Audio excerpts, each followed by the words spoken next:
السلام عليكم وان إذن سلامي صاحبيال مeel kasta oo dunida ka joogtaan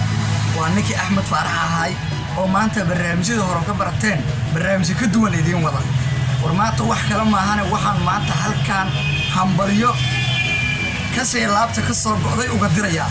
ninkii saaxiibkay ahay Maxamed Cumar Suryaan ahay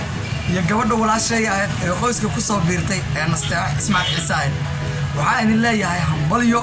waxaan idin kala qayb qaadanayaa farxadda meherkiina iyo casuumaadiina qayb ayaan uga jira arooskiina waan ka qayb qaadan doonaa hadduu ilaahay idmo markay soo gaartay xafladda arooskiina ee la yiri warniyahow kaalayo ka qayb qaada casuumaadda meherka markii la yiri waan farxad maskaxiyan ka timid aan farxay qoyskaas waxaan leeyahay qoyska lagu nasto oo lagu nagaado ilaahay ka dhigo xalay qolo walba hees baa u daarneed maxaa Cumar waxa u daarneed heestaa soo saarto waa ma hadale maanta jacayl diini murbaxay loo wada mushara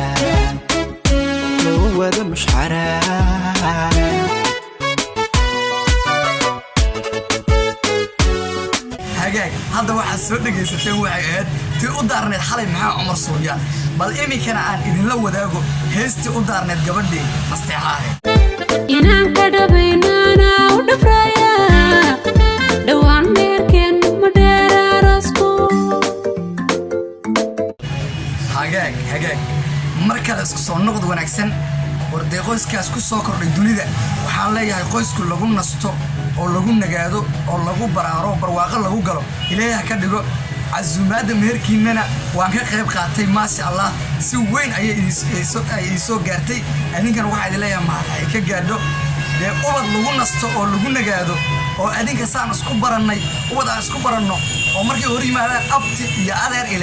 ilaahay idin kala siiyo qoyskaasna waxa leeyahay kii lagu nasto oo lagu baraado ilaahay ka dhigo waa inuu waqti kale iyo qaybta dambe ee arooska ayaan waxa iskugu imaan doonaa hadduu ilaahay idmo annagoo si fiican iskula qaadano jawi degan iskula qaadano waxaan idin leeyahay hambalyo waxaan idin leeyahay halkan kuma soo koobi karee hambalya idinkugu soo gaabinayaa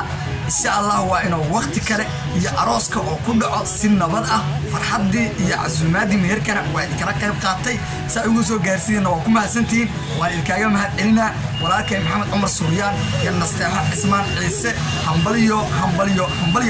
ayaan idin leeyahay dad aad ugu weyn baa tiin idin ma hilmaami karee hambalyo idin leeyahay hambalyo